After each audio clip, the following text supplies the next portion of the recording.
Long ago, in the land of the Middle East, there is a place loved by two different groups of people, Israelis and Palestinians.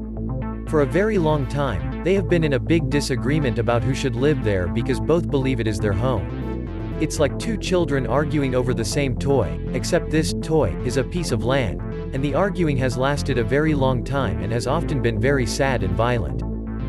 Many years ago, Jewish people from different parts of the world decided to move back to this place, called Palestine, because it was very important in their history and religion. But Palestinians, who are mostly Arabs, were already living there and didn't want to give up their homes. This disagreement about who the land belongs to started a very long and difficult fight between them, and it's a fight that is still happening today. In this story, we will talk about how this all began, the big events that have happened, and why it's so hard for Israelis and Palestinians to agree and live happily together in peace. It's a story with a lot of emotions, history, and dreams, and even though it might seem simple, it's very complicated. Let's take a journey together to understand more about this ongoing fight and why finding peace is so tricky. Chapter 1. The starting point of the Israel-Palestine conflict.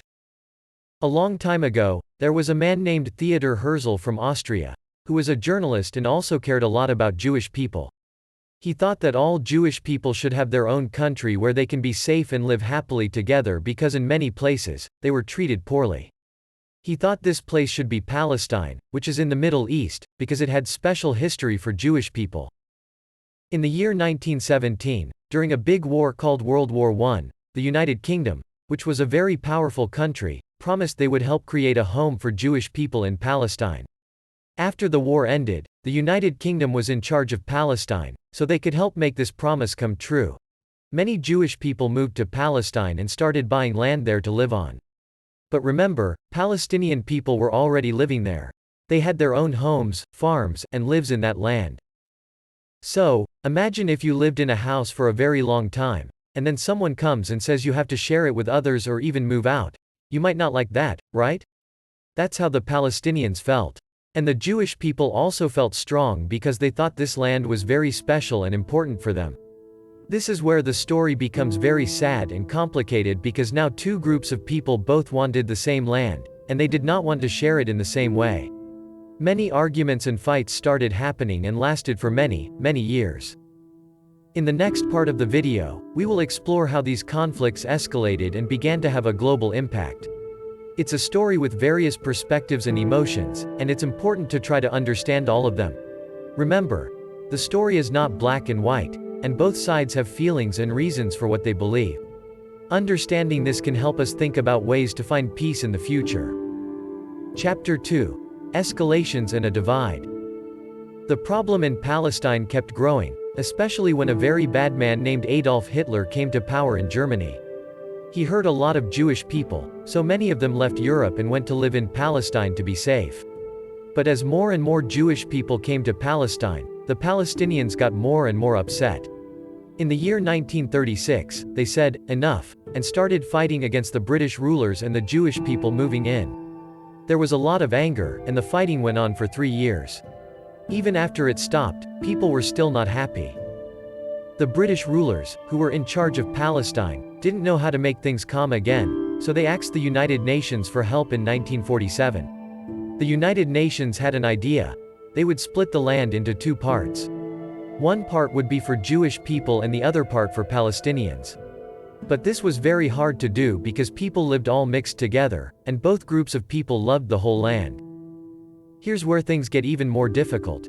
Even though there were more Palestinians living in the land, the Jewish people were given a bigger piece because more were expected to move there.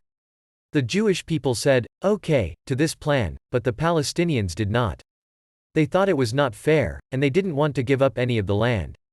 Some people say the Palestinians didn't like the idea of a Jewish state at all, and wanted all the land to themselves. So, the division of the land did not solve the problem. In fact, things got even worse. Both sides were unhappy, and neither side got what they wanted. The land was divided, but they still both wanted the same pieces of it, especially a city called Jerusalem that was very special to both. The arguing and fighting didn't stop, it kept going and going. And because both sides felt strong about the land, they were willing to fight hard for it. In the next chapter, we'll look at how this divide created even bigger problems and how other countries got involved. It's a really tough story, but understanding how hard it is for both sides might help us think about how to make things better in the future. Chapter 3. Rising Tensions and Expanding Borders. Back in 1948, something big happened. The British rulers left Palestine, and immediately after that, the Jewish people said, "This land is now a country called Israel." This was a big problem. The countries around Israel, which were all Arab countries, didn't like this. They said, "No way," and sent their armies the very next day to fight against the new country, trying to help the Palestinians get the land back. But things did not go well for the Arab countries. Israel won the war and took control of even more land than they were supposed to have according to the original United Nations plan. A huge number of Palestinians, around 700,000, ran away from the war and went to live in nearby countries or in certain areas of Palestine like Gaza and the West Bank. To the Israelis, this war is called the War of Independence because it helped them establish their country. But to the Palestinians, it's called Nakba, which means disaster, because they lost so much. The fighting stopped in 1949, but it was not a real peace. The Arab countries didn't accept Israel as a country, and there were more wars. Even though people kept fighting, not much changed until a big war in 1967. This war lasted just 6 days, but it was very important. Israel fought against Egypt, Jordan, and Syria and won, taking control of even more land like the Gaza Strip, the West Bank, and a place in Syria called the Golan Heights. In the years that followed, Israel started building settlements, places where Israelis live, in the West Bank and Gaza, even though mostly Palestinians lived there. This made things even more difficult because the Palestinians felt that their land was being taken away, bit by bit. Another big war happened in 1973, called the October War, but even though there was a lot of fighting, the situation with who controlled the land didn't change much. Now, with Israelis living in settlements in the West Bank and Gaza, and Palestinians feeling more and more upset, the possibility of peace looked even further away. The land was deeply connected to both people's histories and beliefs, and neither side wanted to give it up. The conflict isn't just about land and history. It's also about rights, respect, and recognition, with both Israelis and Palestinians longing for their country to be acknowledged and respected by the other.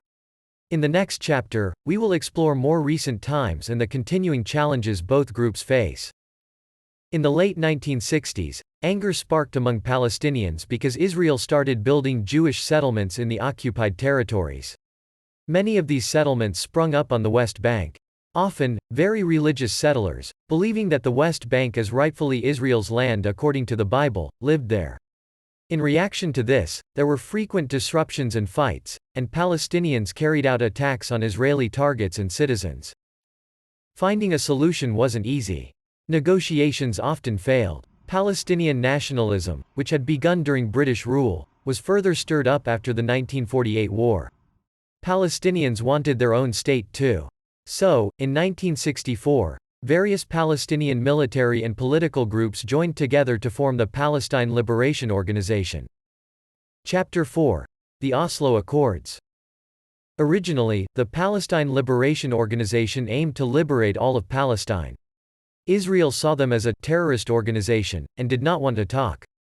At the same time, the Palestine Liberation Organization refused to recognize Israel. But in 1993, things shifted slightly. In the Oslo Accords, both sides recognized each other for the first time. Israel would withdraw from parts of the Palestinian areas. The Palestinians would stop using violence and terror. More negotiations on sensitive issues, like where borders should be and what should happen with Jerusalem and the Israeli settlements, were supposed to happen later. However, over time, nothing really came of this historic peace agreement. Serious Palestinian self-rule did not materialize, and the number of Jewish settlements continued to grow. Violent outbursts didn't stop either. Chapter 5. A faraway peace. No later peace proposals have really worked out. Peace might only happen if both sides agree. But that is still far away. Both Palestinians and Israelis do not always agree among themselves, making the situation more complicated. For example, most Palestinians would accept a Palestinian state in the Gaza Strip and the West Bank, but a small minority still wants all the land for themselves. Another possible solution is making the entire area one state for both Jews and Palestinians, with equal rights. However, this might mean the end of Israel as a Jewish state, which is unacceptable to many Jews because having their own state is essential to them. According to an increasing number of participants and especially outsiders, the establishment of more Jewish settlers in the West Bank already signifies a single-state reality. In their eyes, a two-state solution is no longer feasible. Whether this is positive or negative development depends on who you ask. Chapter 6. A recurrent storm in October 2023. In October 2023, tensions and violent conflicts flare up once again, indicating that peace between Israel and the Palestinians might be more elusive than ever. Recently, there has been more fighting and sadness between Israelis and Palestinians. They are fighting again because they can't agree on who should own the land and have control. Both groups, not just their leaders, really believe they should have the right to be there. Even inside each group, among Israelis and among Palestinians, people can't agree on what they should do to solve the problem. Some people's beliefs and the geography of the land make finding answers extra hard. Sometimes they try to talk and find peace, but it's very difficult and often stops. October 2023 showed us that the violence keeps happening and finding a peaceful solution where both can live happily is still very hard. The choices and future belong to Israelis and Palestinians, and it is very important that they find a way to live without fighting. But finding that way seems quite far away right now. Thank you for watching with Worldwise Visionary. The story of Israel and Palestine is tough and full of strong feelings. We hope to help make it a bit easier to understand. Let's all hope for a future where everyone finds a way to talk, understand each other, and live peacefully. Together, let's learn and hope for a better world for everyone.